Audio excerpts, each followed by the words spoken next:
Hello everybody and welcome to Satoshi Samachar. इस हफ्ते हम लेके आए हैं और एक एपिसोड। बिटकॉइन की रैली अभी तक बरकरार है एंड बहुत कुछ चल रहा है स्पेस में, तो अभी इस हफ्ते हम उसी के बारे में बात करेंगे। सो वेलकम एवरीबॉडी एंड विशाल, क्या है हम लोगों का आज का टॉपिक? तो आज स्टार्ट करते हैं यूएस की डेट लिमिट से। तो जो यूएस की गवर्नमेंट है वो कर्जा उठाती है बॉन्ड्स इश्यू करके अपने मार्केट में। वो क्या लिमिट रहेगी उसकी एवरी ईयर और सो उसका डेट लिमिट यूएस की जो गवर्नमेंट है उसकी सेनेट सेट करती है।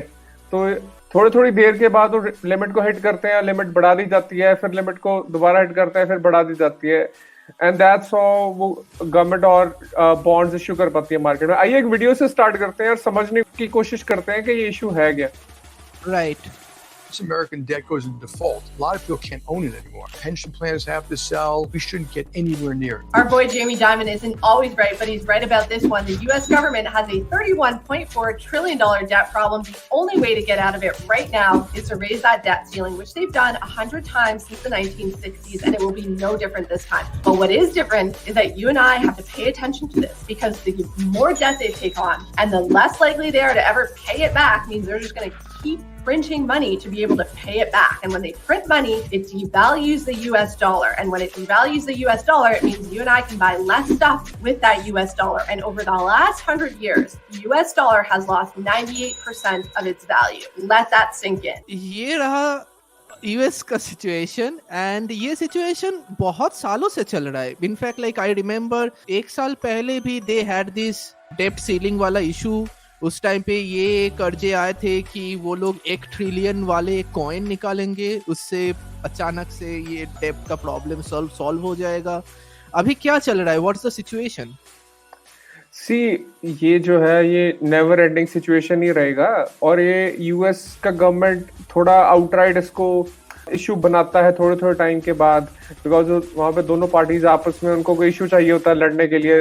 ज्यादातर तो ये ड्रामा ही होता है और सबको पता ही है कि डेट लिमिट इंक्रीज करती जाएगी दोबारा से, और 60-70 बार हुई है पिछले 100 साल में। तो मतलब इट्स नॉन इशू पर इसको ज्यादा इशू बनाया जाता है। But as a Bitcoin podcast ये this is like the core है ना फिलॉसफी जो बिटकॉइन की क्रिएशन के पीछे जिसने प्ले आउट करा था कि जो मनी सप्लाई, जैसे हमने लास्ट एपिसोड में भी डिस्कस करा था कि मनी सप्लाई को जब एनर्जी प्रोडक्शन से अलग कर दिया जाता है तो फिर वो बेतहाशा पैसा प्रिंट होता है। और ये सिर्फ यूएस का प्रॉब्लम नहीं है, ये ज्यादातर जो डेवलप्ड कंट्रीज जिनको बोला जाता है ना, इटली, स्पेन, यूके, जर्मनी, ये सारे कंट्रीज में ये प्रॉब्लम बहुत बड़े लेवल पे है कि गवर्नमेंट्स प्रिंट करे जा रही है, पैसा प्रिंट करे जा रही है just to issue more debt. और ये डेट जाका में रहा है, इससे ज्यादा तो एंटाइटलमेंट्स ही होती है। एंटाइटलमेंट्स क्या, जो पुराने गवर्नमेंट के एम्प्लॉयज हैं उनकी सैलरीज, उनकी पेंशंस है ना, और सोशल सिक्योरिटी वगैरह रहता है। तो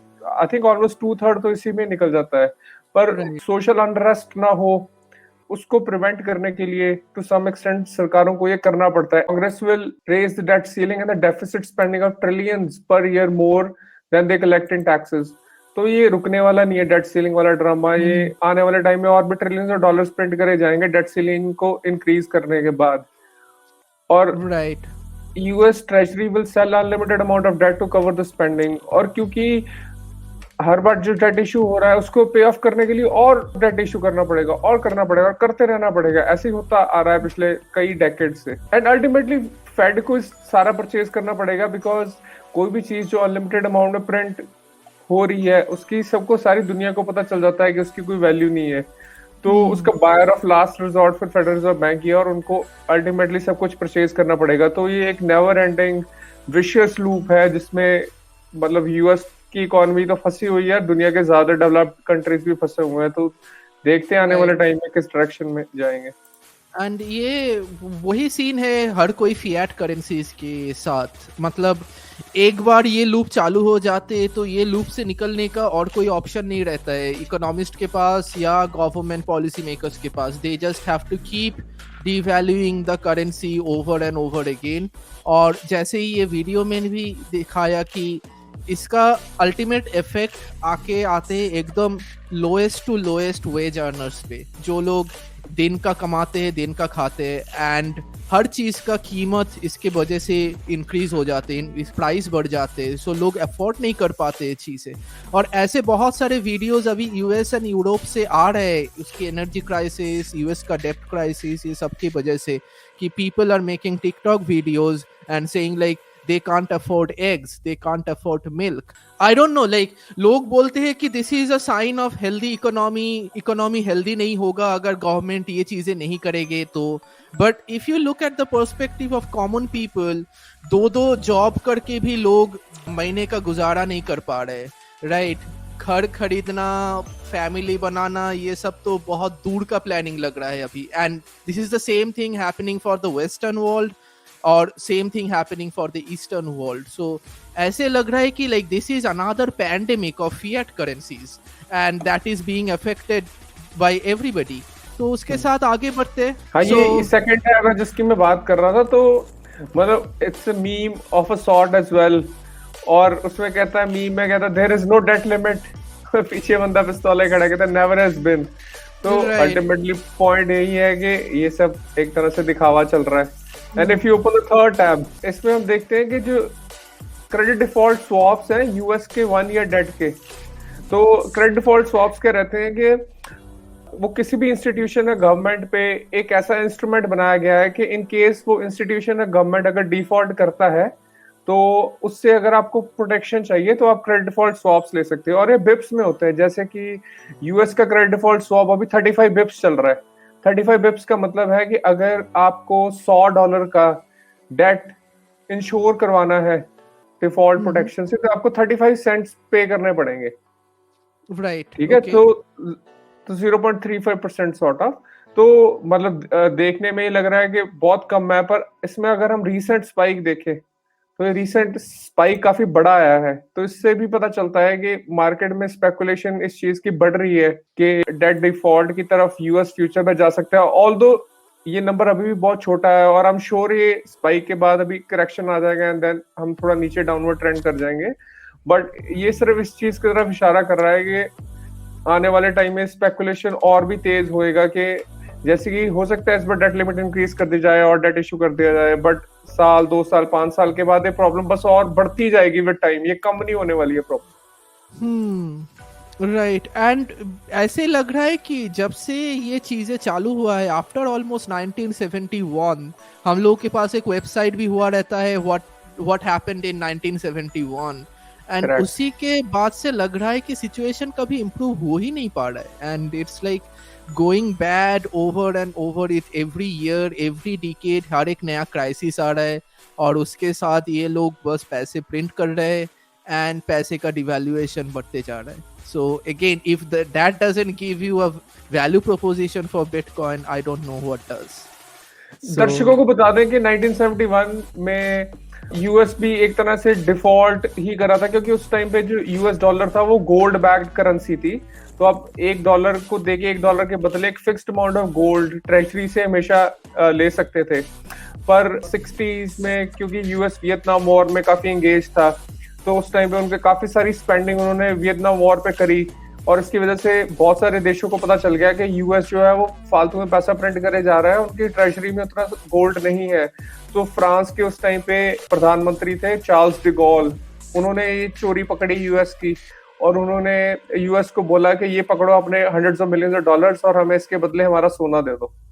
और उस टाइम पे यूएस को एक तरह से डिफॉल्ट करना पड़ा था गोल्ड बैकिंग से। और 15 अगस्त 1971 को रिचर्ड निक्सन जो यूएस के प्रेसिडेंट थे, उन्होंने स्टेटमेंट दिया था आगे कि आज से हम गोल्ड की बैकिंग से हट रहे हैं। और उस टाइम से डॉलर जो है प्योर फिएट करेंसी बन गया था। फिएट करेंसी कैसी करेंसी होती है जिसकी कोई बैकिंग नहीं होती, वो सिर्फ एक ट्रस्ट है 2 लोगों के बीच में जो उसको ट्रेड कर रहे हैं उस करेंसी में, और वही ट्रस्ट उस करेंसी को चलाता है। तो उसके बाद से जो धड़ल्ले से प्रिंट हुआ मैन, और हमें पता ही है जितनी कंट्रीज है अपने जैसे इंडिया, नाइजीरिया है ना, और ये सारी कंट्रीज का जो डेट है वो डॉलर बैक्ड ही है प्रीटी मच। इनके सेंट्रल बैंक को डॉलर के रिजर्व से बैठना पड़ता है।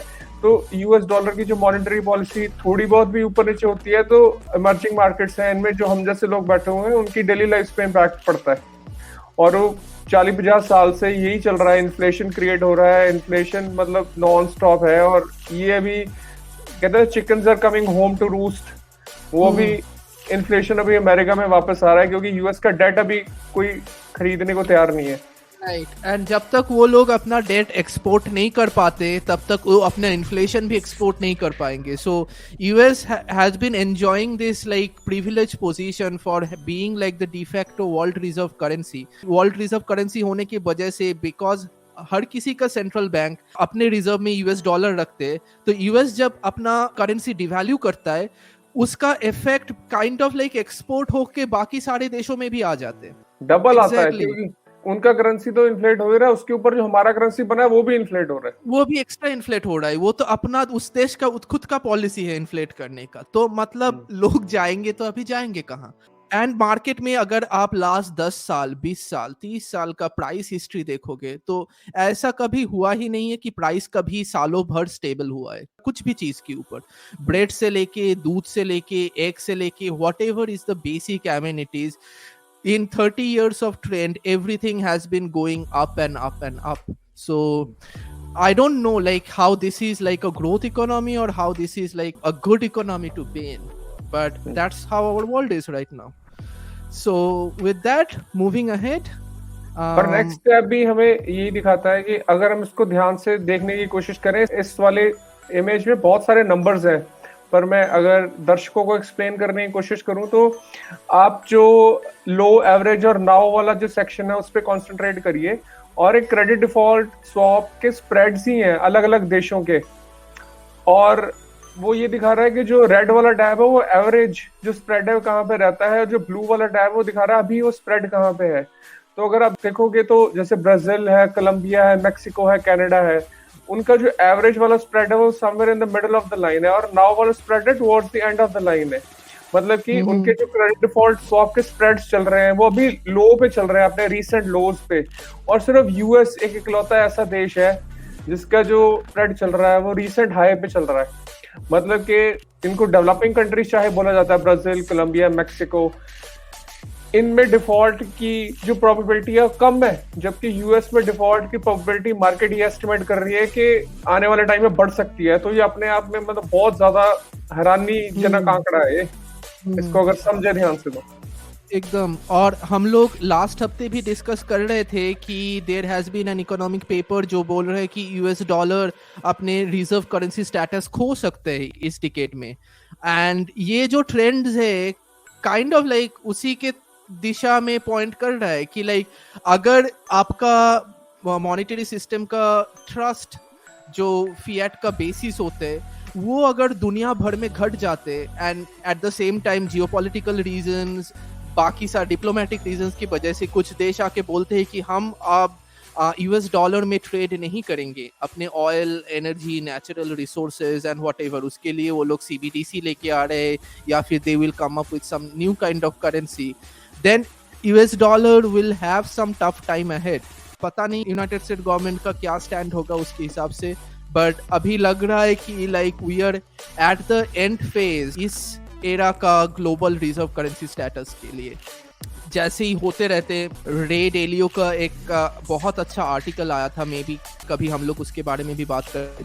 वो बोलते हैं कि हर स्टेट बैक्ड रिजर्व करेंसी का एवरेज पीरियड होते हैं 100 से 120 साल, and US dollar is already eight the and period of it. So probably हम लोग जो अभी देख रहे हैं वो वही प्ले आउट का एंड गेम है। अगर हम नेक्स्ट और ट्वीट है इसको देखें तो जो यूएस के अंदर सिर्फ गवर्नमेंट डेट ही नहीं है जो क्राइसिस में है, जो कॉर्पोरेट बॉन्ड मार्केट है, कॉर्पोरेट बॉन्ड्स रहते हैं जो बड़े यूएस के इंडस्ट्रीज हैं वो जो मार्केट में बॉन्ड्स इशू करती हैं, वो भी थोड़ा टोस्ट ही लग रहा है। 30 इयर्स बैक जा रहा है चार्ट। तो जनरली डेट हर तरह का इशू होता है, शॉर्ट टर्म होता है, मीडियम टर्म होता है और लॉन्ग टर्म होता है, पर हमने रिसेंटली ट्रेंड ये देखा है कि लॉन्ग टर्म डेट कोई उठा ही नहीं रहा है।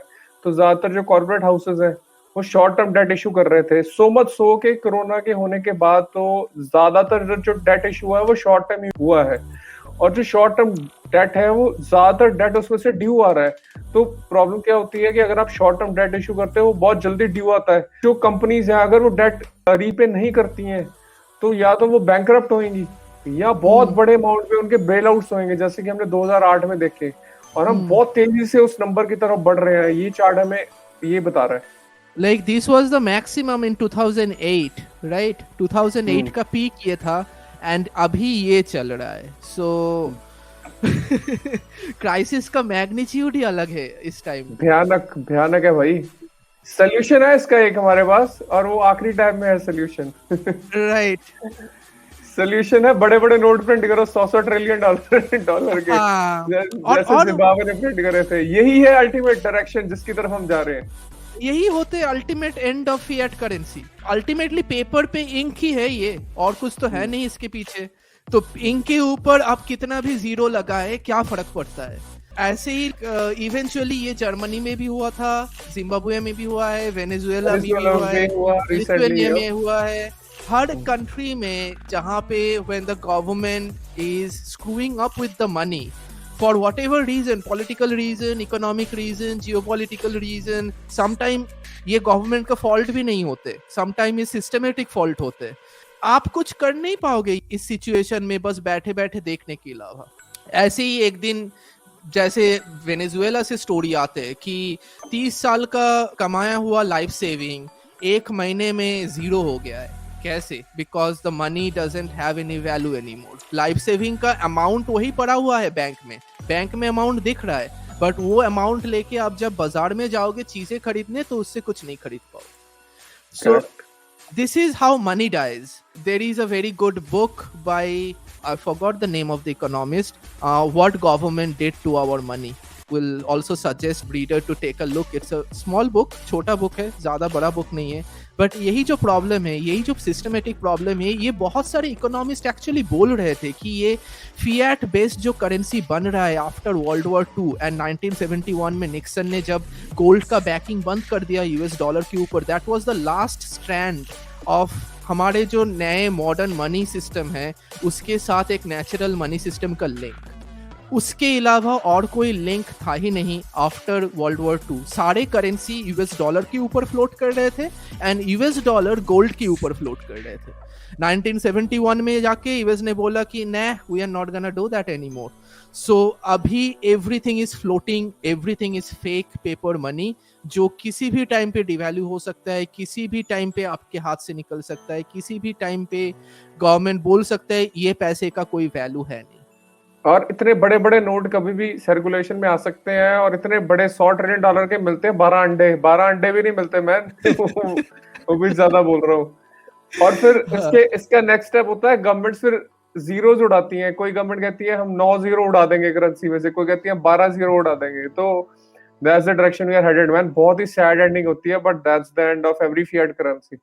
राइट। और चलते हैं फिर नेक्स्ट टॉपिक देखते हैं आज का क्या है, और वो है जेनेसिस ने फाइल करी है बैंक्रप्सी। और इसके बारे में हमने पिछले एपिसोड्स में बात करी थी कि शायद ऐसा कुछ हो सकता है आने वाले हफ्तों में, बिकॉज जेनेसिस ने बहुत सारे लोगों के बहुत सारे पैसे देने थे, और आप मार्केट में सिर्फ ऐसे नहीं बैठ सकते। या तो आपको बैंक्रप्सी डिक्लेयर करनी पड़ती है, या आपको कहीं से पैसा रेज करके अपने क्रेडिटर्स को पैसा रिटर्न करना पड़ता है। तो उसी के रिगार्डिंग काफी सारी न्यूज आई है। जो पहली है वो ये कॉइनडेस्क का ही आर्टिकल है, और हम बता देंगे जो कॉइनडेस्क है वो डीसीजी ग्रुप ही ओन करता है, और जेनेसिस को भी डीसीजी ग्रुप ही ओन करता है। तो ये प्रीटी मच मतलब straight from the horses mouth कह देते हैं ना। ओके। तो सो मतलब जो बैंकरप्ट हो रहा है वही अपना न्यूज़ फोरम में अपना बैंकरप्सी के बारे में बता रहा है। सो यू कांट गेट बताना ही पड़ेगा मैन।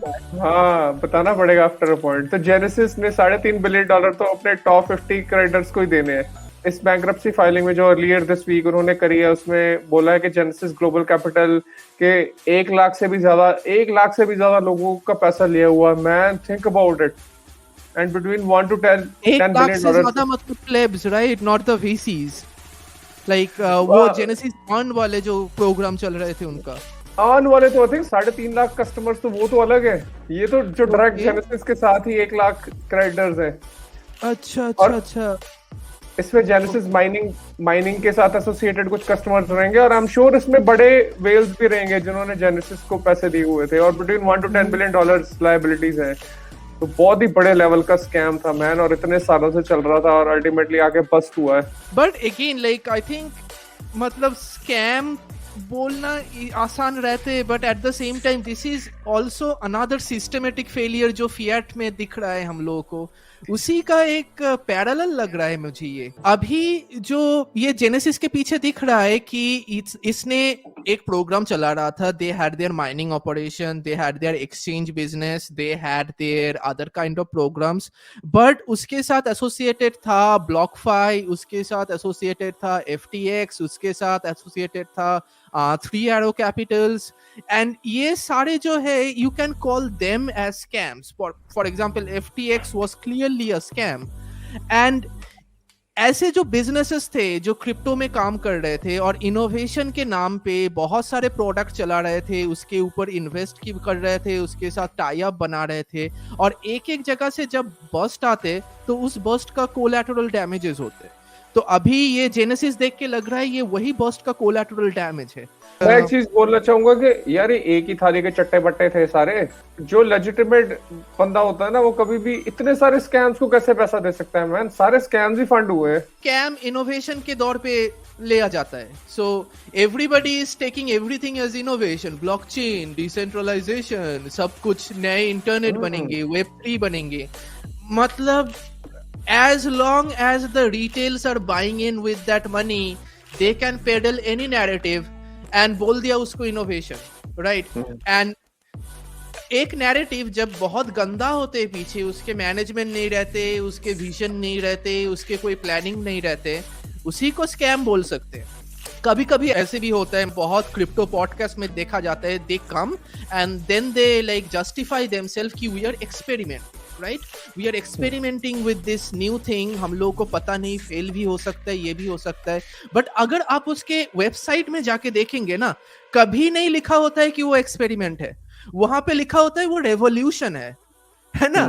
तो वो रेवोल्यूशन बेचते हैं लोगों को, अल्टीमेटली वही होते हैं रेवोल्यूशन के पीछे, जब एक्सपेरिमेंटेशन का कोई मतलब नहीं बनते। करेक्ट। और हमने ये देखा इस हफ्ते कि जैसे जेनेसिस ने बैंक्रप्सी फाइलिंग करी और उनके जो इंटरिम CEO थे उन्होंने अपना ट्विटर अकाउंट भी डिलीट कर लिया, तो ये अपने आप में हमेशा रेड फ्लैग होता है कि जब जो बड़े एग्जेक्टिव्स किसी कंपनी के अपने सोशल मीडिया के अकाउंट्स डिलीट कर देते हैं तो डेफिनेटली कुछ अंदर चल रहा होता है। और अगर हम नेक्स्ट ट्वीट देखें, इसमें ओडल ने भी वही शेयर करा है कि 64 डेज 64 दिन हो गए थे जब से जेमिनाई अर्न के कस्टमर्स के विड्रॉल्स फ्रोजन थे और बैरी सिल्बर्ट $900 मिलियन उनको वो करते थे। तो काफी मतलब 2 महीने लगा दिए ऑलमोस्ट बैंक्रप्सी फाइलिंग में। बट ये मार्केट में डेफिनेटली प्रेडिक्शंस आ रही थी कि ऐसा ही कुछ होएगा और कोई ऑप्शन नहीं है। और नेक्स्ट स्टेप पे चले तो जो कैमरून विंकलवॉस है जेमिनाई के ओनर, उन्होंने काफी लंबा एक ट्वीट थ्रेड इस हफ्ते दिया है इसी चीज पे, आप डिटेल में जाके पढ़ सकते हैं। बट वो यही कह रहे हैं कि जेनेसिस का भी क्योंकि बैंक्रप्सी हुआ है तो अभी ये अच्छा स्टेप है और इससे जेनेसिस अर्न के कस्टमर्स के जो फंड्स हैं उनको रिट्रीव करने में हेल्प मिलेगी जेमिनाई को। जो कि क्लेम भी हो सकता है, वो आने वाले टाइम में ही पता चलेगा कि क्या होता है क्या नहीं होता है। This is like one of the most happiest bankruptcy tweet I have ever seen. बहुत ऑप्टिमिज्म है ये ट्वीट में कि ये अच्छा चीज हो रहा है, हम लोगों को पैसा वापस मिलेगा, कहीं ना कहीं से तो सिचुएशन सॉल्व होगा। बट देखते रहते हैं आगे क्या होता है इसके ऊपर। आई थिंक एक जो ऑप्टिमिज्म मार्केट में है वो ये है कि जो पेरेंट कंपनी है जेनेसिस की, DCG डिजिटल करेंसी ग्रुप, जिसको बैरी सिल्बर्ट डायरेक्टली ओन करते हैं, वो DCG अभी वेल है मार्केट में, उनके पास पड़े हैं एसेट थोड़े बहुत। अब क्योंकि बैंक्रप्सी हुआ है तो DCG और जेनेसिस के बीच में जो भी पिछले कुछ सालों में ट्रांजैक्शन हुई है वो पब्लिक होंगी। जब कोर्ट में आएंगी तो कुछ ना कुछ उसमें से ऐसा निकल सकता है जिससे DCG के एसेट्स रिट्रीव भी करे जा सकते हैं। तो आई थिंक ये ऑप्टिमिज्म का कारण हो सकता है। Okay, make sense, interesting. ये काफी दिनों से चल रहा है, 2 महीने हो गया, एंड हम लोग भी बात कर रहे थे पिछले एपिसोड में इसके बारे में, तो अभी भी चल रहा है, इट्स स्टिल ऑनगोइंग, एंड हम लोग देखते रहेंगे कि आगे जाके क्या होता है। और नेक्स्ट ट्वीट देखें तो जेनेसिस ने 3 Arrows कैपिटल में $1.2 बिलियन, जो कि ऑलमोस्ट 10,000 करोड़ ही हो जाते हैं आज के टाइम में, लूज करे थे 3 Arrows कैपिटल में। और हम दर्शकों को बताते हैं कि 3 Arrows कैपिटल का जो बस्ट हुआ था वो टेरा लूना का जो स्टेबल कॉइन है वो जब कोलैप्स हुआ तो उस टाइम पे 3 Arrows कैपिटल का बस्ट हुआ था। उस टाइम पे जेनेसिस ने ये पैसा लूज करा। और जब FTX एक्सचेंज का जब बस्ट हुआ है उसमें $175 मिलियन लूज करे हैं। तो ये काफी बहुत बड़ा अमाउंट था जिससे जेनेसिस कभी भी रिकवर नहीं कर पाया। और बैरी सिल्बर्ट का एक पुराना ट्वीट 2021 का देखे और उसमें वो बोल रहे हैं कि रिस्क मैनेजमेंट कैसे कितना जरूरी है और लेवरेज ही डुबाता है, और उनकी खुद की कंपनी मतलब वैसा कर रही है। तो काफी हिपोक्रेटिकल ट्वीट था ये। या समझ में नहीं आता है, मतलब एक तो बहुत सारे रिस्क ऐसे कॉमन लोगों को भी दिख जाते हैं क्रिप्टो में, बट इतने बड़े बड़े लोग इतने इंडस्ट्री के अंदर में रहते हुए भी आई don't know how they make this kind of like big investment into this kind of like schemes for like Terra Luna. Like Terra Luna was a proper Ponzi scheme, and उसको अगर ये लोग वेंचर कैपिटलिस्ट होके ये लोग innovation और like revolution के दौर में बताते हैं और उसमें इन्वेस्ट भी करते हैं, so I don't know whom you can blame. वो तो फटना ही था एक टाइम पे, and 1.2 billion is not a small amount, man.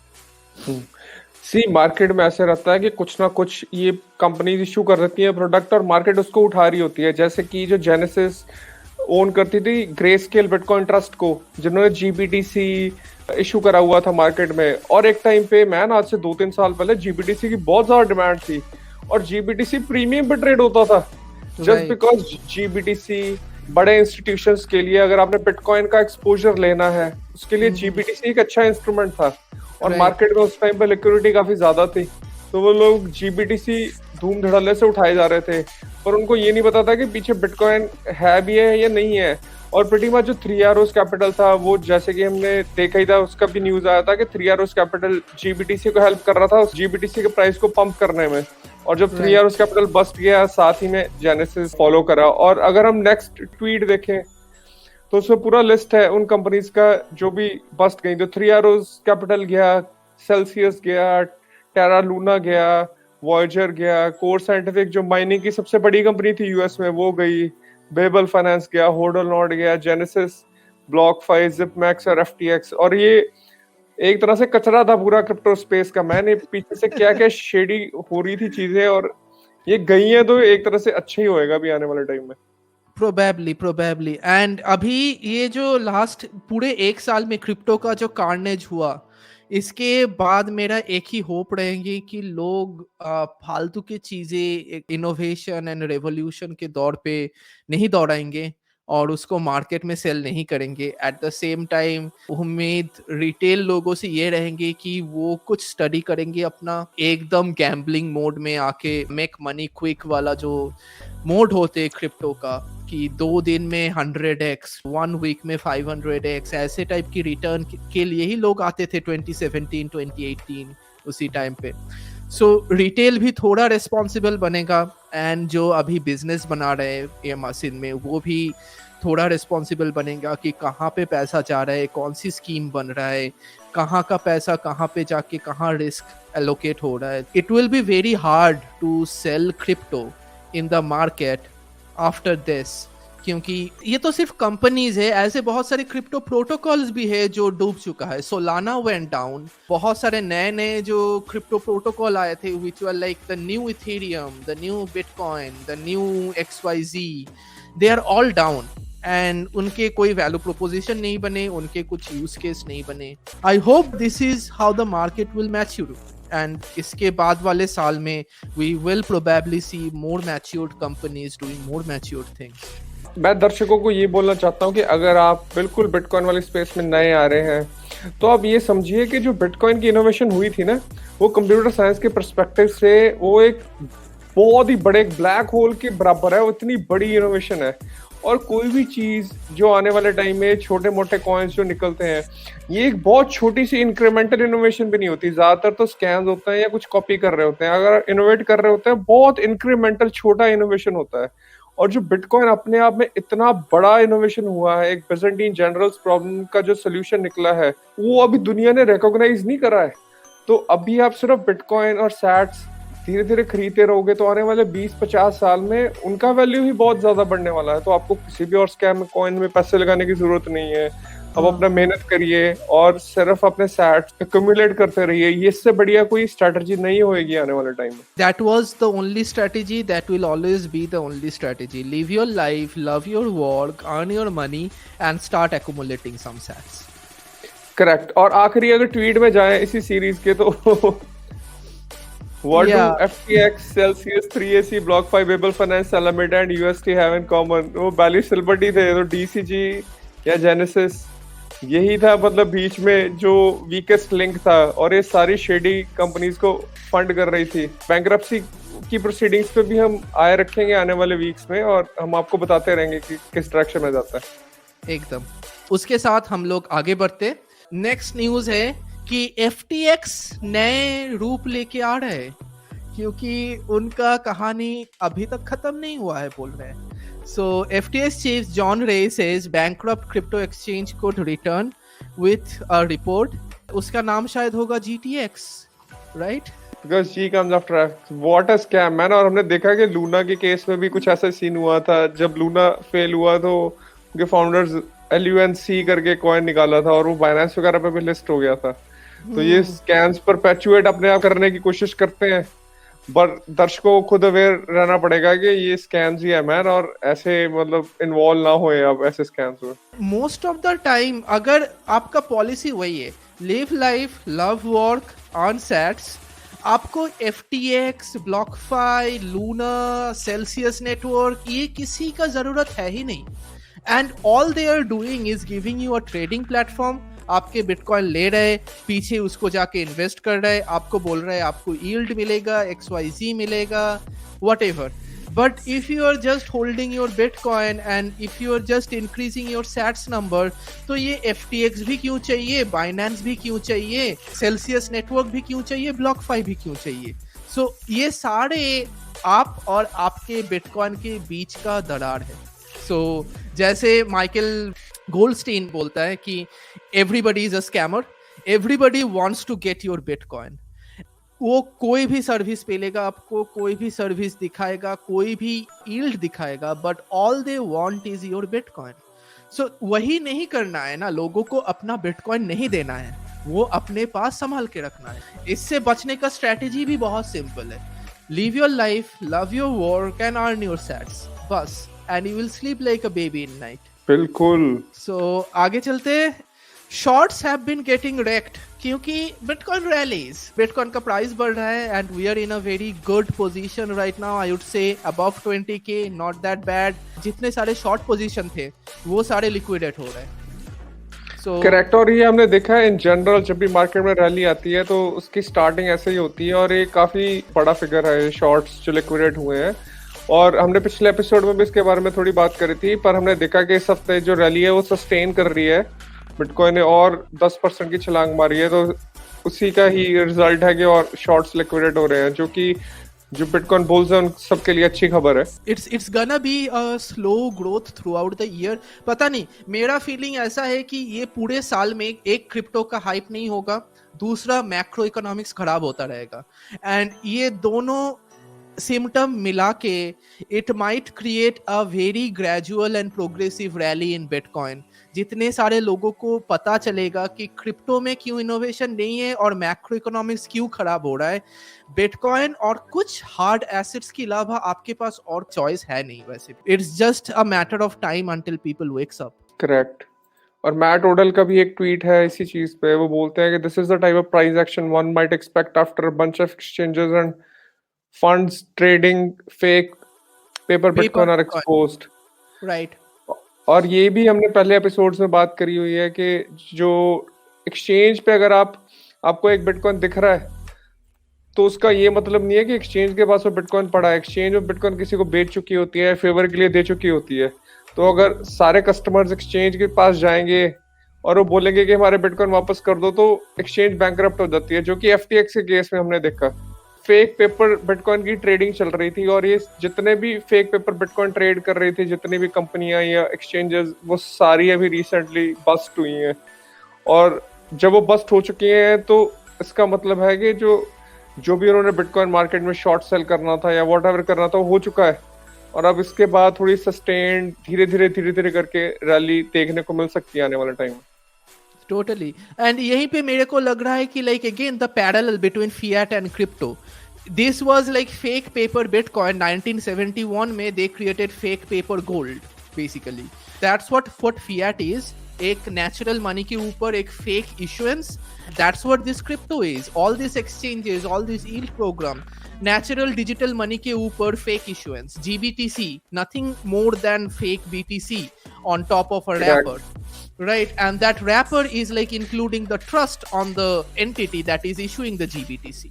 वो trust खत्म हो जाते हैं, उसका पीछे का management खत्म हो जाते हैं, they screw up and the wrapper goes out and आपके Bitcoin आपके पास नहीं है और उस टाइम. So वही चीज हो रहा है. वैसे ही like money devalued होता है, वैसे Bitcoin भी devalue हो सकता है if you don't hold your own Bitcoin. अगर आप किसी के wrapper use कर रहे हो Bitcoin के ऊपर, so you are again going into the same game. Correct. और नेक्स्ट ट्वीट में देखें तो जो 85% ऑफ बिटकॉइन है वो इस टाइम पे लॉन्ग टर्म यूजर्स के पास पड़ा है. ये चार्ट हमें ये दिखा रहा है. और वो ऐसे यूजर है जो कभी नहीं बेचते हैं, तो इसकी वजह से भी रैली जो है वो सस्टेन कर रहा है. जो लॉन्ग टर्म प्लेब्स हैं, होल्डर्स हैं, वो जो सैट्स लेके बैठे रहते हैं, वो कभी सेल नहीं करते हैं. वही इस रैली को फ्यूल कर रहे हैं. बिकॉज जो मार्केट में शॉर्ट सेलर्स हैं, आफ्टर अ पॉइंट उनके पास बिटकॉइन बचेगा ही नहीं, कितना सेल कर लेंगे. बिटकॉइन 15% सप्लाई सिर्फ मूवेबल सप्लाई है, 85% बिल्कुल स्टक पड़ी है इस टाइम पे, तो उसकी वजह से फिर रैली आता है. राइट. एंड इसी के ऊपर पियर डॉशार्ट का एक ब्लॉग पोस्ट था जहां पे he said bitcoiners are the buyers of last resort where central banks are the lenders of last resort. तो बिटकॉइन बायर्स जो होते हैं, ये जो 85% लोग हैं जो 2 साल 3 साल 4 साल 5 साल तक अपना कॉइन मूव ही नहीं करते, वो होल्ड करके रखे होते, वही प्राइस फ्लोर सेट करते हैं. और अगर आप बिटकॉइन का चार्ट लॉग स्केल में देखेंगे तो हर 4 साल में ये price floor step by step increase होता रहता है. ये रैली ऊपर जाते, बाउंस बैक होके नीचे जाते, बट नीचे एकदम पिछले वाले फ्लोर तक नहीं पहुंच पाते, उसके आगे अटक जाते, फिर वहां से फिर से चालू होता है. और ये जो बॉटम वाले फ्लोर होते हैं वो हर 4 साल में इंक्रीज होता रहता है. सो 2017 इट वाज लाइक 1500 2000. 2018 की जब बस्ट आया इट वाज लाइक 6000. फिर अभी के जो बस्ट आया इट्स लाइक 20000. नेक्स्ट टाइम जो आएगा वो कुछ 100,000 से लेके 30,000 तक गिरेगा. बट ये साइकिल बनता रहेगा. बट ये नीचे का जो फ्लोर है वो फ्लोर बहुत स्टेबल है. ये ट्वीट उसी के बारे में बात करते हैं, बिकॉज ये जो 85% लोग हैं और ये जो बॉटम लेयर होल्डर है जिसको हम प्लेब्स होल्डर बोलते हैं, जिसके पास बहुत सारा पैसा तो है नहीं, but they do the same policy, live life love work earn sats. वो बस सालों के बाद अपना सेविंग्स अकाउंट की तरह बढ़ाया जाते हैं अपने बिटकॉइन पोजीशंस को. दे अंडरस्टैंड ये क्यों है, कहाँ से आए हैं, क्या प्रॉब्लम सॉल्व कर रहा है, कहाँ जाएगा. They just keep holding it. और दर्शकों को भी यही करना है, आपको भी यही करना है, यही करिए. सैट्स खरीदिए और लॉन्ग टर्म स्टोरेज में रखिए. That's it, that's the best strategy man. Yes. Okay, उसके साथ आगे बढ़ते. If you want to gamble, this is how you gamble. Vishal want to pinch on this? हाँ, निकल बड़ी भाई की कोई एक सोलो माइनर था, वो सिर्फ 10 टेराहैशेस की हैशिंग पावर के साथ वो बिटकॉइन माइन कर रहा था, और उसका रिवॉर्ड पूरा उसको ब्लॉक रिवॉर्ड रहता है जो हर 10 मिनट में मिलता है. और जनरली ब्लॉक रिवॉर्ड रहता है वो माइनिंग पूल्स के पास जाता है, क्योंकि वो लाखों मशीन्स क्लब हुई होती है हर पूल में. ये कोई एक सोलो माइनर था जो थोड़ी सी हैश पावर के साथ माइन कर रहा था, पर उस प्रोबेबिलिटी इस इवेंट की होने की बहुत कम है, पर हो गई.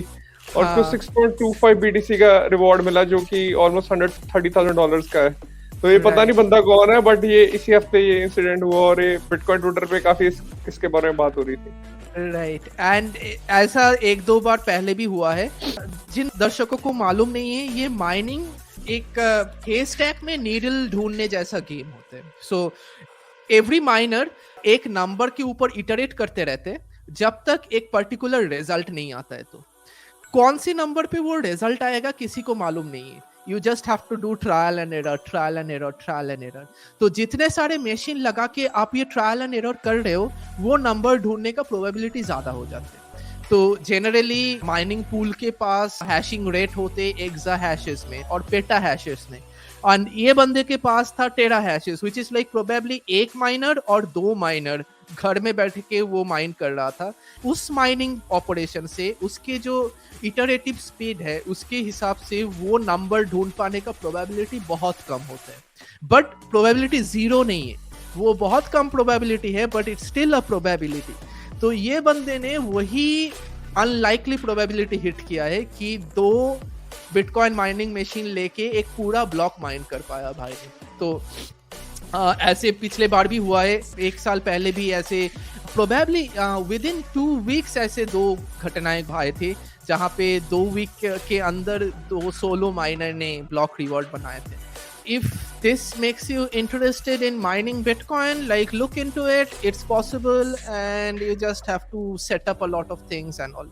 But kabhi your gambling works and you actually earn a hard money through gambling. हाँ, आप अगर ये ट्राई करोगे घर पे तो ऐसा हो सकता है, आपके साथ ऐसा बिल्कुल भी ना हो पर आप वो किसी भी माइनिंग पूल के साथ एसोसिएट हो सकते हैं और आपको कंसिस्टेंट हर 10 मिनट में कंसिस्टेंट थोड़ा ब्लॉक रिवॉर्ड मिलता रहता है, जो कि ट्रेडिशनल माइनिंग मशीन्स का पे आउट रहता है माइनिंग Right. पूल से। Right. आप डेफिनेटली ट्राई कर सकते हैं। Moving on. यस, सो उसके साथ आगे बढ़ते हमारे नेक्स्ट सेगमेंट में, जहां पे बोला जा रहा है कि अर्जेंटीना में इन्फ्लेशन रेट आया 95% हाईएस्ट सिंस 1991। बहुत ही बुरी न्यूज है, और अर्जेंटीना एक ऐसा देश है जो कि बहुत डेवलप्ड कंट्री होता था अंटिल 1930। 1930 तक अर्जेंटीना का जो पर कैपिटा इनकम है वो यूएस के बराबर होता था। क्वालिटी ऑफ लाइफ वहाँ पे प्रीटी मच मतलब फर्स्ट वर्ल्ड कंट्री जैसा था। धीरे धीरे वो व्हाटएवर पॉलिसी हम उस पर कमेंट नहीं करेंगे, उसकी वजह से अर्जेंटीना इस डायरेक्शन में गया, और पिछले कुछ डेकेड से इन्फ्लेशन वहाँ पे काफी बढ़ी हुई है, और अभी बिल्कुल रिसेंट वाले कुछ ईयर्स में तो ये बिल्कुल वेनेजुएला वाली डायरेक्शन में जा रहा है। और 95% का फिगर बहुत ही बड़ा फिगर होता है मैन, इट हर्ट्स। हाँ, 95% तो ऑफिशियल फिगर है, ग्राउंड पे इन्फ्लेशन तो इससे दुगना तिगना रहेगा। तो इसका मतलब है कि आप जो खरीद रहे हो वो हर साल उसकी कीमतें दुगनी तिगनी हो रही है, खाने वाली चीजों की, पेट्रोल की। तो ये बहुत ही बुरी न्यूज है जो इस हफ्ते हमें देखने को मिली है। मतलब ये करेंसी में, अर्जेंटीनियन पेसो में लोग अब सेविंग कर ही नहीं सकते। इसके मतलब ये थे कि आप अगर साल में 100 रुपए कमाते हो और उसमें से कुछ भी स्पेंड नहीं करते, सारे सेव करके रख रहे हो बैंक में या कैश में कहीं पे भी, साल के एंड में आपके पास पड़ा रहेगा 5 रुपए, एंड बाकी सारे 95 गॉन इन द एयर। ये होते इन्फ्लेशन। करेक्ट। और दुनिया भर के बहुत सारे देश है मैन, मुझे तो दुख होता है सुन के कि वहां पे जहाँ पे मिलियंस ऑफ लोग भी रहते, टर्की जैसा देश भी है, वहां पे इन्फ्लेशन इतना बड़ा हुआ है, और ये प्रॉब्लम सिर्फ एग्रवेट ही होएगा आने वाले टाइम में। तो इसका thank God we have bitcoin, है ना। पूरी दुनिया को शुक्र करना चाहिए कि हमारे पास एक ऐसा सोल्यूशन है। ऑल्दो गोल्ड भी है, बट गोल्ड लॉन्ग डिस्टेंसेस पे ट्रांसमिट नहीं हो सकता और उसको फंचेबिलिटी की काफी प्रॉब्लम रहती है, बट बिटकॉइन के साथ ये प्रॉब्लम सॉल्व हो जाती है। Thank God we have an alternative. पर जब तक भी लोग ये ट्रेडिशनल फिएट करेंसी स्टैंडर्ड्स को यूज कर रहे हैं, तब तक ये इन्फ्लेशन जैसे जो प्रॉब्लम्स है वो आती ही रहेंगी। टोटली। तो उसी के साथ आगे बढ़ते कि जब बैंक अकाउंट नहीं होते, जब गोल्ड नहीं होते, जब पैसा नहीं होते, तब क्या होते। आइए देखते हैं कि बिटकॉइन कैसे यूज हो रहा है अफ्रीका में to fix this kind of problems.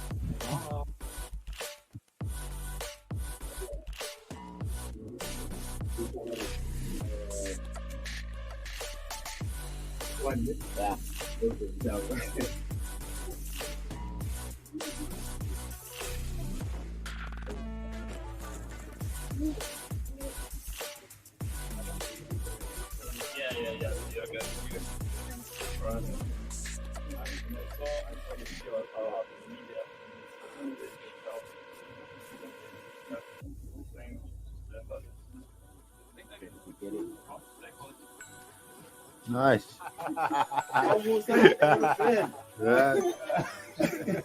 I like it.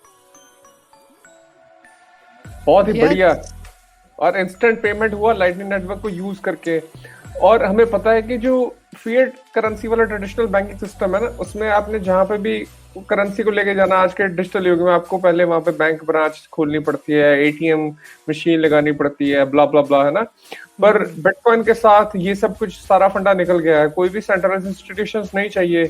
और हमें पता ही है कि जो सेल फोन है उनकी पेनिट्रेशन पूरी दुनिया भर में है, अफ्रीका जैसे देशों में भी है, सेल फोन हर किसी के पास है ना।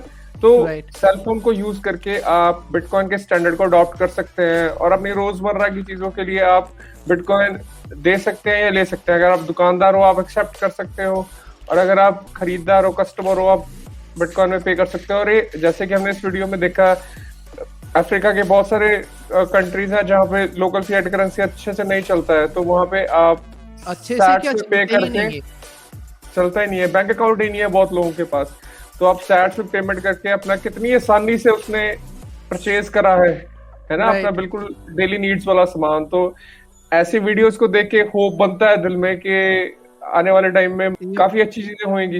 एंड बिटकॉइन का technology is maturing a lot, lightning network is maturing a lot, and बहुत सारे वॉलेट्स आ रहे हैं, बहुत सारे सर्विस प्रोवाइडर्स आ रहे हैं। This is basically digital gold natively built on top of internet without a trusted third party. You can't get better than this, and this is what actually solves the problem. Like, this is what the actual problem Byzantine generals, the solution जो था Satoshi के, वो solve होते हैं। Over time ऐसे solutions हमारे पास और भी आएंगे। Again, thank God for Bitcoin. जब फिएट करेंसी धस रहा है, यूएस डॉलर धस रहा है, ग्लोबल जियोपॉलिटिक्स धस रहा है, ग्लोबल मैक्रो इकोनॉमिक्स धस रहा है, तब लोगों के पास एक होप, एक भरोसे का जगह, एक ऑल्टरनेटिव लेके आता है बिटकॉइन। जब कुछ नहीं काम करता है तब ये काम करता है। So that's why we work on this, that's why we talk about this, that's why we are doing this episode, ताकि बहुत सारे लोगों को इसके बारे में पता चले कि ये हो रहा है, ये बन रहा है, ये सच है, and this is the innovation. और आपको अगर पसंद नहीं है, आप किसी भी देश में बैठे हो सकते हैं, आप इस वीडियो को देख रहे हो सकते हो, और आपकी लोकल पॉलिसी कुछ भी हो सकती है वहाँ की, और हो सकता है आप बिटकॉइन के स्टैंडर्ड की तरफ अजीब से देख रहे हो या स्केप्टिकल हो। आपको ये जानना पड़ेगा कि दुनिया में अडॉप्शन आ रही है ऑलरेडी, एल सल्वाडोर जैसे देशों में आ रही है, अफ्रीकन कंट्रीज में आ रही है, और जहाँ पे भी इसकी नीड है वहां पे लोग इसको अडॉप्ट कर रहे हैं, क्योंकि और कोई ऑप्शन ही नहीं है। और एक हम और एग्जांपल देखते हैं, नाइजीरिया में वॉर ऑन कैश जो चल रहा है, और इसके बारे में हमने लास्ट एपिसोड में भी बात करी थी कि नाइजीरिया में जो डीमोनेटाइजेशन जैसा एक पॉलिसी लेके आया जा रहा है, जो कि हमें पता है कि इंडिया में कुछ साल पहले आया था, और वहाँ पे कैश को ऑलमोस्ट बंद करने की कोशिश कर रही है गवर्नमेंट। तो इस हफ्ते naira, credit card and prepaid cards हैं, उनकी डिस्बर्समेंट कैश में बैंक्स ने बंद कर दी है। और हमें पता है कि 25 जनवरी की डेट है जो वहाँ की गवर्नमेंट ने बताई है, जब वो कैश के काफी सारे डिनोमिनेशंस को बंद कर सकते हैं। तो ऑफ कोर्स नेक्स्ट वीक में भी इसके बारे में थोड़ा डिस्कस करेंगे, बट ये हमें दिख रहा है कि बहुत सारे दुनिया के देश हैं जहाँ पे कैश की तरफ लोग स्केप्टिकल हैं, और इसी चीज के नतीजा है जो हमने देखा कि जो नाइजीरिया है वहाँ पे बिटकॉइन की जो सर्चेज है वो स्काई रॉकेट कर रही है। वहाँ पे हर कोई बंदा ये सर्च कर रहा है कि बिटकॉइन कैसे परचेज करें। ये इसी चीज का नतीजा है कि जो कैश की तरफ वॉर है, और जिन देशों में भी और कोई ऑल्टरनेटिव नहीं है। हमें पता ही है नाइजीरिया की जो करेंसी है वो भी काफी इन्फ्लेशनरी है, वहाँ पे इन्फ्लेशन कई डेकेड से लोगों को तंग कर रहा है। तो वहाँ पे बिटकॉइन का अडॉप्शन बहुत ज्यादा है मैन। नाइजीरिया में I think more than 50% adoption हो चुका है बिटकॉइन का ऑलरेडी। तो आधी से ज्यादा पॉपुलेशन ऑलरेडी सैट्स को यूज कर रही है इन वन फॉर्म और the other. Yeah, and that is happening without a direct intervention of the government itself. लोग spontaneously adopt कर रहे हैं, किसी को बोलने की जरूरत नहीं पड़ रही है कि ये लीगल टेंडर है, जैसे एल साल्वाडोर में हो रहा है, जहाँ पे गवर्नमेंट आके बोला है कि हम लोग अडॉप्ट करेंगे तो सबको अडॉप्ट करना पड़ेगा हमारे साथ। नाइजीरिया में everybody is adopting on their own because nothing else works. अभी कैश खत्म हो गया तो CBDCs में एक तो उसका इन्फ्लेशन, देन आएगा उसका कंट्रोल। CBDCs में दे can do direct policies, like अगर आप अपने पैसे 2 दिन में खर्च नहीं करते तो आपका पैसा एक्सपायर हो जाएगा। In fact like they can do this kind of policies in CBDC, right? And the government will tell like that's a good thing, हम लोग को ज्यादा कंट्रोल मिल रहा है, हम लोग को ज्यादा एफिशिएंसी मिल रहा है ऐसे पॉलिसी बनाने में। But that is actually hurting the common people, that is hurting people who are saving their wealth in that currency that is hurting people who are trying to save up to buy something big in their life. किसी की लड़की की शादी करनी है 5 साल में, किसी की लड़के का कॉलेज का एडमिशन देना है 2 साल में. They cannot do any kind of savings through those kind of mechanisms. तो Correct. तभी जब लोगों को दिख रहा है कि और कोई ऑप्शन है नहीं, तो लोग अपने ऑप्शन खुद ढूंढेंगे. एक तो Correct. लोग अपने ऑप्शन खुद ढूंढते हैं, या फिर अगर ऑप्शन नहीं मिलते तो लोग रास्ते में जाके आग जलाते हैं. इसके अलावा और कोई ऑप्शन है नहीं. सो वी होप कि रास्ते में आग नहीं जलेगा हमारे आजू बाजू, नाइजीरिया में, वेनेजुएला में, लिथुआनिया में. And there is like a hope जहां पे बिटकॉइन आके लोगों को एक ऑल्टरनेट सिचुएशन, एक ऑल्टरनेट रास्ता दिखा सकते हैं, where the government is clearly failing to do that. Correct. और यार नाइजीरिया बहुत पॉपुलेशन वाला देश है मैम, 300 मिलियन से ज्यादा पॉपुलेशन है, और इतने ज्यादा डेंसली पॉपुलेटेड देश में जब बिटकॉइन की इतनी बड़ी अडॉप्शन आ रही है, आप सोचो कि कुछ ही दिनों में इतने डेंसली पॉपुलेटेड देश में कैश खत्म हो जाएगा. वही अपने आप में बिटकॉइन की रैली को फ्यूल कर सकता है ना. तो हो सकता है जो रिसेंट रैली आ रही है उसके पीछे काफी बड़ा हाथ इसी चीज का होगा. नाइजीरिया में बहुत लोग परचेज कर रहे हैं बिटकॉइन को, जैसे कि हमें गूगल सर्चेस का ट्रेंड बता ही रहा है. राइट. ऐसे धीरे धीरे एक एक छोटे छोटे कंट्री अडॉप्ट करते रहेंगे. I think United States will be the last one in the ship to adopt, क्योंकि उनका इंसेंटिव सबसे कम है. They are going to lose the most. But ये सारे जो कंट्री है जहाँ पे लोगों को एक्चुअल नीड है ऐसी चीजों के लिए, वहाँ पे स्पॉन्टेनियस एडॉप्शन होता रहेगा. All bitcoin needs to do is like keep existing. And bitcoin का कोई सीईओ नहीं है, बिटकॉइन का कोई पीछे का कंपनी नहीं है, बिटकॉइन का कोई मार्केटिंग स्ट्रेटेजी नहीं है.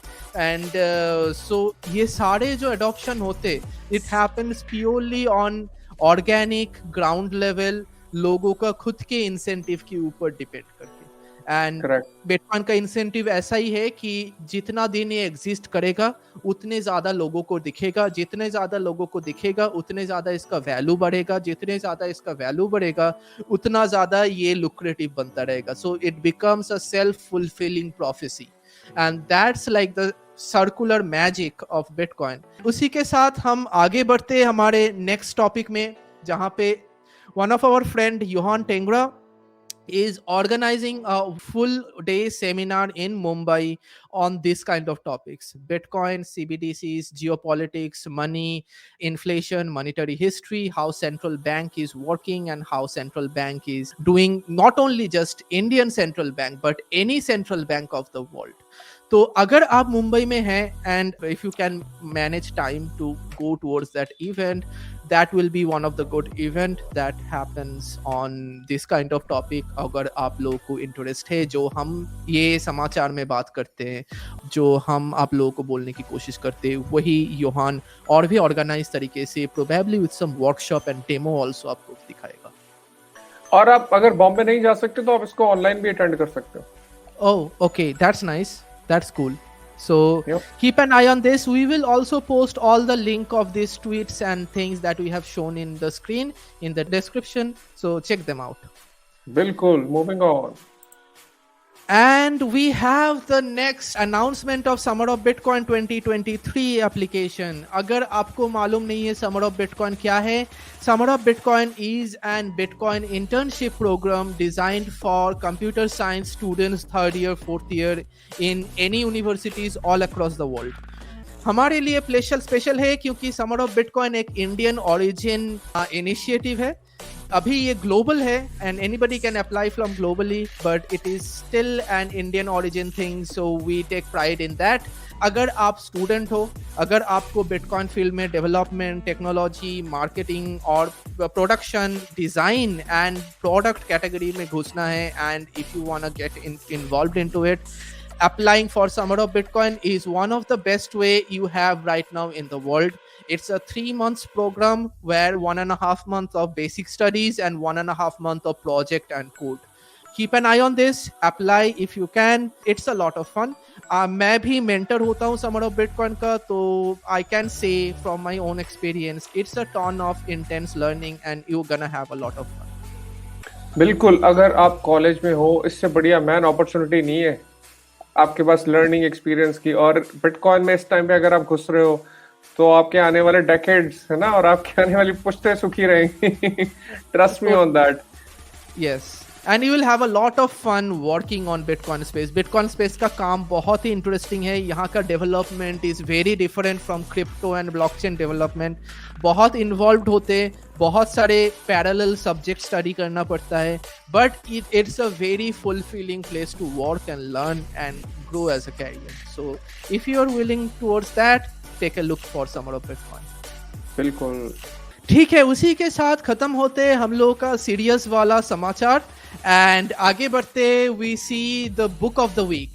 दिस वीक हमारे पास बुक है the bitcoin standard, one of the seminal book written in bitcoin ever. The subtitle says the decentralised alternative of central bank. This book is written by Saifuddin Ammous, who is an economist in Lebanon University and Austrian economics professor, and he has in this book basically ये बोला जाता है कि bitcoin का पीछे का argument क्या है. एंड ये बुक एकदम भी टेक्निकल नहीं है. अगर आपको टेक्निकल आता नहीं है, you don't have to worry. This book doesn't go into the technicalities of it, but this book tells you the economic principles of bitcoin, the technology. क्यों ये टेक्नोलॉजी इंटरेस्टिंग है, क्यों ये टेक्नोलॉजी पावरफुल है, and क्यों monetary history study करने से या फिर मनी का हिस्ट्री स्टडी करने से हम लोग को पता चलता है कैसे हार्ड मनी और सॉफ्ट मनी के बीच का जो डायनामिक्स होते वो कैसे प्ले आउट होते. और वही डायनामिक्स अगर आप बिटकॉइन के ऊपर ट्रेस आउट करोगे तो आपको एक बहुत क्लियर इन्वेस्टमेंट हाइपोथेसिस मिलेगा बिटकॉइन के ऊपर. If you are somebody who is interested into Bitcoin stuffs and who is trying hard to understand कि इसका पीछे का वैल्यू प्रोपोजिशन कहाँ से आ रहा है, software, code, machines running, miners doing their thing, ये सब तो हुआ, बट इसके पीछे का जो ground level economic value proposition है वो कहाँ से आ रहा है. तो वी रिकमेंड दिस बुक. ये बहुत ही अच्छा बुक है जहाँ पे आपको एग्जैक्टली उसी का आंसर मिलेगा. बिल्कुल. और जैसा कि राज ने बोला कि ये सेमिनल वर्क है, इसमें मतलब एक तरह का समरी है पूरा ऑस्ट्रियन इकोनॉमिक्स की दुनिया का, और वो कैसे ऑस्ट्रियन इकोनॉमिक्स की जो फिलॉसफीज हैं वो बिटकॉइन की दुनिया में वैलिड होती हैं या लागू होती हैं. इससे बढ़िया मेरे ख्याल से किसी ने ये समरी नहीं लिखा हुआ है. और अगेन ये बुक भी काफी लैंग्वेजेस में अवेलेबल है, ऑल्दो ये ज्यादातर इंडियन लैंग्वेजेस में अभी अवेलेबल नहीं है, बट फ्रेंच, जर्मन और ऐसे बहुत सारी दुनिया की लैंग्वेजेस अरेबिक में भी अवेलेबल है. तो अगर आप किसी और लैंग्वेज में पढ़ना चाहते हो तो वो भी आप इसका ऑप्शन एक्सप्लोर कर सकते हो. बट इन जनरल ये बहुत अच्छा बुक है. ये बुक टेक्निकल नहीं है तो ये कोई भी पढ़ सकता है और ये काफी इंटरेस्टिंग रीड है. राइट. उसके साथ आगे बढ़ते हैं हमारे ट्वीट ऑफ द वीक पे. गर्ल गॉन क्रिप्टो ने ट्वीट किया है, where does Federal Reserve hide its money printer? In the basement. And that's quacky. ऐसे ही बहुत सारे अच्छे अच्छे मीम्स आते रहते हैं बिटकॉइन ट्विटर में, so that's why we find it fun. बहुत सारे टॉपिक के बारे में हम लोग बात करते रहते हैं जो काफी ग्लूमी है, डार्क है, सैड है एंड सीरियस है. बट बिटकॉइन ट्विटर का नेचर वही है कि ये डार्क, ग्लूमी, सीरियस टॉपिक को मीम के तरह या देते हैं दुनिया के सामने. हम हंस के भी एक्सप्रेस कर सकते ये सारे problems, and that's good. That's good. Moving on, meme of the week. Vishal, what is this meme and what does it mean? तो ये इस हफ्ते काफी वियर्ड अनाउंसमेंट हुआ था, और डिपार्टमेंट ऑफ जस्टिस का अनाउंसमेंट आया था कि वो थोड़े टाइम में कुछ बहुत ही बड़ी अनाउंसमेंट करने वाले हैं. और पूरा बिटकॉइन ट्विटर एकदम से उसको देखने लग गया और काफी हलचल मच गई कि पता नहीं क्या बड़ी अनाउंसमेंट आने वाली है. और अनाउंसमेंट आई, वो इतनी छोटी सी चीज थी, वो खोदा पहाड़ निकला चूहा वाली बात हुई है उसमें. और उसमें डीओजे ने बोला कि कोई एक ऑब्सक्योर सी एक्सचेंज है रशियन बिट्सलाडो करके, उस पर उन्होंने कुछ एक्शन लिया जिसका किसी ने नाम भी नहीं सुना था. पूरा बिटकॉइन ट्विटर ये बोल रहा है किसी ने भी इस एक्सचेंज का नाम नहीं सुना था. तो मतलब हर बंदा ये बोल रहा था भाई इतने बड़े बड़े स्कैम्स होके हटे हैं आपके सामने, BlockFi, Voyager, Celsius, FTX जैसे, वो यूजर्स को इम्पैक्ट हो उसमें लाखों, वो आपने उस पर कुछ नहीं करा. और ये ऑब्सक्योर सी एक्सचेंज जिसका किसी ने नाम नहीं सुना, वहां पे आके आप अनाउंसमेंट्स कर रहे हो कि हम उस पर एक्शन लेने वाले हैं. तो ये काफी फनी इंसिडेंट हुआ है इस हफ्ते, उसी पे ये मीम बना है. हाँ, मतलब एक साइड से गवर्नमेंट और ये क्रिप्टो पीपल के बीच में कोई डिफरेंस है नहीं, मतलब ये लोग भी मतलब अपने स्कैम ही कर रहे हैं। And if you see FTX was very much involve with the government and the Congress people, and DOJ के साथ, ACC के साथ, they were like very much in tie with them. So ऐसा हो ही नहीं सकता कि ACC को मालूम नहीं है कि FTX चल रहा है, ऐसा हो ही नहीं सकता ACC को मालूम नहीं है कि लूना चल रहा है, सेल्सियस चल रहा है, जो direct text book Ponzi scheme है। एंड अभी उन लोगों के पास जब ये क्वेश्चन आ रहे हैं कि आप कर क्या रहे हो, आपका काम है ऐसे चीजें बंद करना, तो तब जाके वो लोग बोल रहे हैं ये देखो हम लोग बंद कर रहे हैं रशियन का एक ऑब्सक्योर एक्सचेंज जो कोई यूज भी नहीं करता। Exactly. Yeah, it doesn't make any sense. Makes me angry, makes many people angry on the government, on the policymakers, on the people who were supposed to safeguard people's money, the policy, the market, everything, and they are the ones screwing it up. So yeah, Correct. and we are the shadowy super coders sitting here doing our crazy code and thinking कि हम लोग save कर पाएंगे शायद दुनिया को। Well, देखते हैं। Yep. इसी के साथ मूव ऑन करते आगे, and that is like the concluding thought. This is the Dunning Kruger effect of bitcoin. जब लोग बिटकॉइन में घुसते हैं तो एग्जैक्टली यही कर्व ट्रेस करते हैं लोग। पहले तो कुछ नहीं पता होता है, so we have a very high confidence seeing the marketing materials कि ये बोल रहा है ये डिसेंट्रलाइज्ड स्टोरेज बनाएगा, ये बोल रहा है डिसेंट्रलाइज्ड सोशल मीडिया बनेगा, ये बोल रहा है डिसेंट्रलाइज्ड कार सर्विसेज बनेगा। यार ऐसे भी चीजें देखे हैं मैंने 2017 में, they are making decentralised car service centre. हर कुछ डिसेंट्रलाइज होगा, राइट? दुनिया डिसेंट्रलाइज हो जाएगा, ब्लॉकचेन से रेवोल्यूशन आ जाएगा, तब जाके हम पहुंचते हैं ये वाले पीक में। एंड यही पीक के साथ आते हैं मार्केट का पीक। एंड जब लोगों का मार्केट धंसता है तब लोगों का कॉन्फिडेंस धंसता है, और तब जाके वो पहुंचते हैं एकदम बॉटम वाले फ्लोर में। इसमें से कुछ लोग फिर छोड़ देते, कुछ लोग उम्मीदें हटा देते, कुछ लोग बोलते इससे कुछ नहीं होने वाला, ये सारे का सारे स्कैम है। बट कुछ लोग रह जाते हैं, कुछ लोग रह के बोलते हैं अरे यार कुछ तो चल रहा है, पीछे जाके देखते हैं अंदर चल क्या रहा है। तब वो जाना चालू करते हैं अपना बिटकॉइन वाले जर्नी, तब जाते हैं अपना बिटकॉइन वाला रैबिट होल का स्टार्ट। एंड वो स्टार्ट ऐसे ही एक ग्रेजुअल पंप जैसा दिखता है। इसकी एंड में जाके वही बोलते जो हम हर एपिसोड के स्टार्ट में बोलते हैं, stay humble and stack sats. So this is the Dunning Kruger bitcoin chart. बिल्कुल, और इसको इंक्लूड करने का हमारा पर्पस यही है कि अगर आप बिटकॉइन की दुनिया में नए घुस रहे हो और जितनी जल्दी आप ये चार्ट को समझ जाओगे ना उतना आपका फायदा है। अगर आप ब्लॉकचेन या क्रिप्टो वाले जो लोग बेवकूफ बना रहे हैं उनके चक्करों में नहीं फंसोगे तो आप सुखी रहोगे। अगर आपने फंसना है तो फंसो फिर, मैन क्या कर सकते हैं। बट जो सबसे स्मार्ट ऑफ द स्मार्ट लोग होंगे ना वो इस चार्ट को देख के समझ जाएंगे, और अल्टीमेटली मतलब टेक इट फ्रॉम पीपल जो कई साल से हैं इसमें, 5-10 साल से क्रिप्टो की दुनिया में है या बिटकॉइन की दुनिया में है, और उनमें से भी बहुत सारे लोग हैं जो इन्हीं से होके निकले हैं, और वो आपको ये बात बता रहे हैं कि stay humble and stack sats. अपना सैट्स को स्टैक करते रहो धीरे धीरे करके, जो भी आप अर्न करते हो उससे, एंड दैट्स अबाउट इट। और आपको कुछ देखना नहीं है, कोई आपको क्रिप्टो ब्लॉकचेन बुलशिट ये सब के बारे में कोई रिसर्च नहीं करने की जरूरत। सिर्फ आप सतोशी स्टैक करते रहिए और आप खुश रहेंगे। यही पर्पस है इस ट्वीट को शेयर करने का। You will stack sat and you will be happy. बिल्कुल बिल्कुल, वाह क्या बात है। You will stack sats and you will be happy. एकदम। एंड इसमें मतलब I would also like to add कि इसमें कोई जजमेंट वाला बात नहीं है। मतलब हम कोई भी ये चार्ट से इम्यून नहीं है, हम लोग भी नहीं है। हम लोग जब घुसे थे हम लोग भी अपना डनिंग-क्रूगर वाले इफेक्ट से ही गुजरे हैं।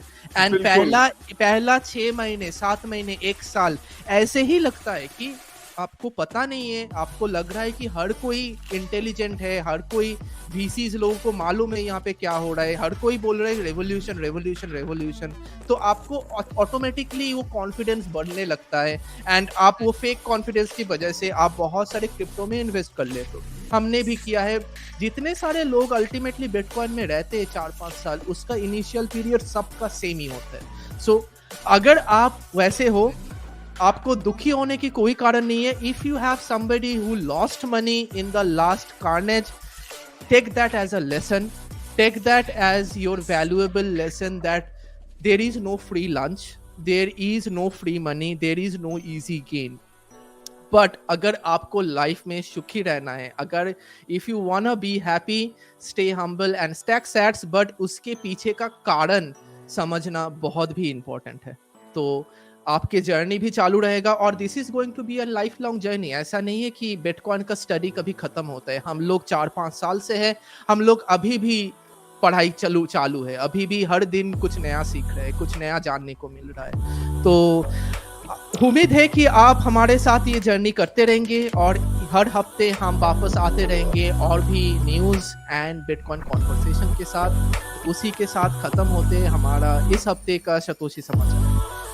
बिल्कुल, thank you very much, thanks for watching. और हमारे चैनल को सब्सक्राइब करिए और अगर आपको कोई भी क्वेश्चन है तो आप हमें ट्विटर पे डीएम भी कर सकते हैं. एकदम. And take care guys, have a happy week and we will see you on the next one. Bye bye.